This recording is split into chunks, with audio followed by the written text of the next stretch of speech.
नमस्कार दोस्तों, मेरा नाम है रंजीत कुमार और हम लेकर आए हैं इंडियन डिफेंस की 5 सबसे बड़ी और लेटेस्ट अपडेट। तो अभी तक वीडियो को लाइक नहीं किया तो लाइक कर दें, चैनल को सब्सक्राइब नहीं किया तो जरूर कर दें और वीडियो को एंड तक जरूर देखें। तो बिना टाइम वेस्ट किए चलिए शुरू करते हैं आज की पहली अपडेट के साथ। एमडीएल इंडियन नेवी के लिए 3 इनहैंस स्कॉर्पियन क्लास सबमरीन बनाने के लिए कॉन्ट्रैक्ट साइन करने वाला है। ये सबमरीन मॉडर्न टेक्नोलॉजी जैसे एआईपी सिस्टम और लिथियम आयन बैटरी से इक्विप्ड होगी, जो इनकी अंडर वाटर इंड्योरेंस और ऑपरेशनल कैपेबिलिटी को बढ़ाती है। एआईपी सिस्टम का मतलब है कि ये सबमरीन बिना सरफेस पे आए लंबी देर तक पानी के नीचे चल सकता है, जबकि लिथियम आयन बैटरीज पुरानी लीड एसिड बैटरी से ज्यादा एफिशिएंट है, जो तेजी से चार्ज होती है और ज्यादा पावर देती है। इससे सबमरीन की परफॉर्मेंस और सर्वाइवल कैपेबिलिटी इंप्रूव होती है। इन सबमरीन में इंडिजिनस कंटेंट भी ज्यादा होगा, मतलब इसके ज्यादातर पार्ट्स को इंडिया में ही बनाए जाएंगे। यह स्टेप इंडिया के मेक इन इंडिया इनिशिएटिव को सपोर्ट करता है, जिससे हम अपनी डिफेंस मैन्युफैक्चरिंग को अपने ही देश में बढ़ा रहे हैं और फॉरेन सप्लायर्स पर कम निर्भर हो रहे हैं। एमडीएल का प्लान है कि वो इन अपग्रेड्स को अपने मौजूदा स्कॉर्पियन क्लास सबमरीन के ऑपरेटर्स जैसे मलेशिया और चिली को भी ऑफर करे। ये कंट्री जो 20 ईयर से स्कॉर्पियन क्लास सबमरीन यूज कर रही है और अब अपनी फ्लीट को मॉडर्नाइज करना चाहती है। जब इंडियन नेवी के सबमरीन सक्सेसफुल हो जाएंगे तो एमडीएल इन फीचर को इन कंट्री को बेचने की कोशिश करेगा। ये 3 सबमरीन जो इंडियन नेवी के लिए बन रहे हैं, ये एक तरह से प्रूफ ऑफ कॉन्सेप्ट का काम करेगा। अगर ये फीचर सक्सेसफुली टेस्ट हो जाता है तो एमडीएल इन्हें दुनिया के दूसरे कंट्री को बेचने की सोच रहा है। बांग्लादेश के टर्किश मेड बायरक्तर TB2 ड्रोन को इंडिया के मेघालय, मिजोरम और त्रिपुरा के बॉर्डर के पास देखा गया है, जिस वजह से इंडियन सिक्योरिटी एजेंसी ने अपनी विजिलेंस बढ़ा दी है। बांग्लादेश के 67th आर्मी ने कहा कि ये ड्रोन सिर्फ सर्विलियंस के लिए यूज हो रही है, लेकिन इंडिया ने इसको लेकर हाई अलर्ट अनाउंस किया है। बांग्लादेश के तेजगांव एयरबेस से चलाए जा रहा एक ड्रोन TB2R1071 को इंडियन बॉर्डर के करीब देखा गया है। ये ड्रोन एडवांस टेक्नोलॉजी के साथ इक्विप्ड होते हैं, जिनमें HD वीडियो और थर्मल इमेजिंग की कैपेबिलिटी है और प्रिसीजन गाइडेड वेपन भी ले जा सकता है। इंडियन डिफेंस ऑफिसर ने बताया कि अगर कोई ड्रोन इंडियन एयर स्पेस को वायलेट करता है तो हम उसको ट्रैक और शूट डाउन करने की कैपेबिलिटी रखते हैं। एक पीस SOP के मुताबिक बॉर्डर के 10 किलोमीटर के अंदर कोई भी एयरक्राफ्ट उड़ान नहीं भर सकता। अगर ऐसा होता है तो पहले वार्निंग दी जाती है और जरूरत पड़ने पर फाइटर जेट डिप्लॉय किए जाते हैं। ऑफिशियल ने इस डिप्लॉयमेंट को ज्यादातर सिंबॉलिक पोस्चरिंग बताया, जो बांग्लादेश के लोगों को शांत करने के लिए लिया गया हो सकता है। मोहम्मद यूनुस गवर्नमेंट के अनस्टेबल सिचुएशन के कारण शेख हसीना इंडिया आ चुकी है और इसी वजह से बॉर्डर विजिलेंस और टाइट कर दी गई है। बीएसएफ के आईजी हरबख्श सिंह ढिल्लों ने कहा कि बॉर्डर सिचुएशन अभी नॉर्मल है और बीजीबी के साथ कम्युनिकेशन चैनल ओपन है, लेकिन इनफिल्ट्रेशन को रोकने के लिए बीएसएफ हर वक्त रेडी है और क्लोजली मॉनिटरिंग कर रही है। मुख्य बात यह है कि इंडियन एजेंसी बॉर्डर पर कोई कंप्रोमिस नहीं करेगी और ड्रोन को लेकर अलर्ट है।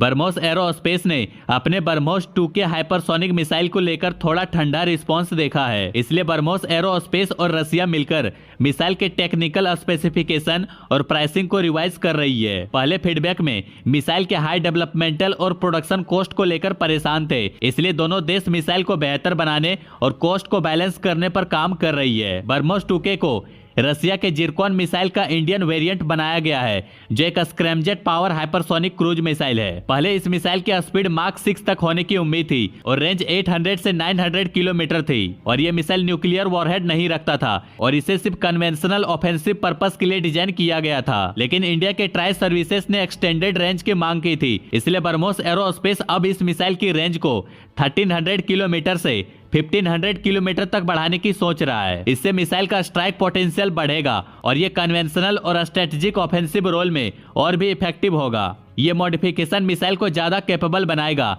लेकिन प्राइस ज्यादा ही रहेगी। लेकिन हाँ, मिसाइल के प्राइस को कम करने का एक रास्ता है। अगर प्रोडक्शन को इंडिया में लोकलाइज किया जाता है तो एक्सटेंडेड रेंज के साथ ब्रह्मोस 2K इंडिया के डिफेंस मार्केट में एक अट्रैक्टिव ऑप्शन बन सकता है। लेकिन यह मिसाइल सिर्फ कन्वेंशनल वॉरफेयर के लिए होगा। वहीं डीआरडीओ का प्रोजेक्ट विष्णु एक अलग मिसाइल है, जो न्यूक्लियर डिटरेंस के लिए डिजाइन किया जा रहा है, जिसमें Vishnu missile strategic long range purpose के लिए होगा और स्ट्रेटेजिक फोर्स कमांड के अंडर ऑपरेट होगा। ब्रह्मोस 2K का हायर कॉस्ट के बावजूद ये कन्वेंशनल वॉरफेयर में काफी इफेक्टिव हो सकता है और अगर लोकल प्रोडक्शन को ऑप्टिमाइज किया गया तो ये इंडिया के डिफेंस आर्सेनल का पावरफुल हिस्सा बन सकता है, जो आत्मनिर्भर भारत के लिए भी एक इंपॉर्टेंट स्टेप होगा।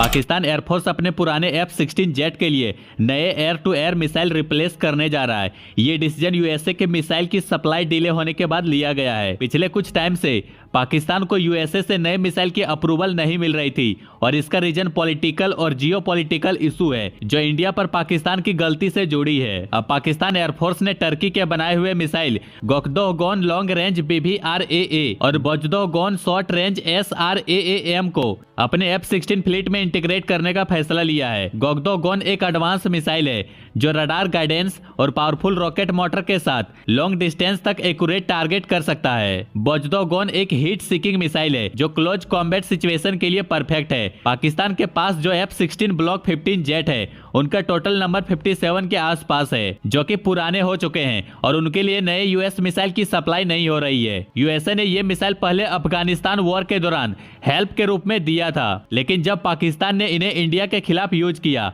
तो अमेरिका को इस बात पर परेशानी हुई कि शायद ये गलत इस्तेमाल हो सकता है। इस वजह से पाकिस्तान को नए मिसाइल की सप्लाई में प्रॉब्लम आ गई है। टर्की और पाकिस्तान के बीच डिफेंस टाई काफी स्ट्रॉन्ग है और ये डील उस पार्टनरशिप को और मजबूत करेगी। टर्की का डिफेंस इंडस्ट्री अब मेच्योर हो चुका है और पाकिस्तान को एक रिलायबल और मॉडर्न मिसाइल सिस्टम मिल रहा है जो उसके करंट जियोपॉलिटिकल चैलेंजेस के हिसाब से काफी यूजफुल है।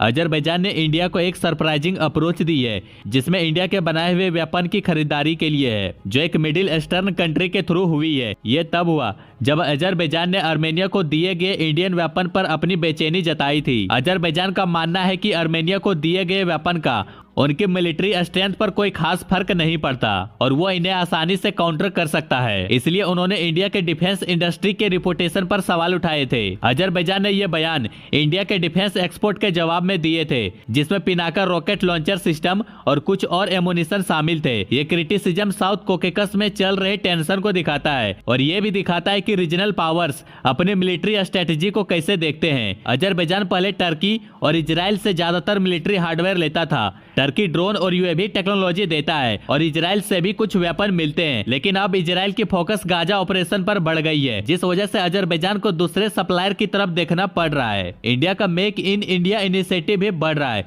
और वो अब अपने डिफेंस प्रोडक्ट को ग्लोबली मार्केट करने की कोशिश कर रहा है। अजरबैजान ने डायरेक्ट कांटेक्ट करने की जगह किसी मिडिल ईस्टर्न कंट्री के थ्रू इंडियन वेपन पर अपनी रुचि बताई है ताकि डिप्लोमेटिक डिस्टेंस मेंटेन हो सके। अजरबैजान को इंडियन आर्टिलरी गन और सेल में भी इंटरेस्ट है जहां इंडिया के पास अच्छी एक्सपर्टीज है। ये इंटरेस्ट पाकिस्तान के F-17 फाइटर जेट के रिसेंट परचेज के बाद दिखाई गई है। अगर इंडिया अजरबैजान को वेपन सप्लाई करता है तो ये साउथ कोकेकस के कॉम्प्लेक्स अलायंस को और बढ़ा देगा और इंडिया को अपने रिलेशन को केयरफुली मैनेज करना पड़ेगा। इंडिया के मिलिट्री मॉडर्नाइजेशन पर अपडेट्स के लिए बने रहिए।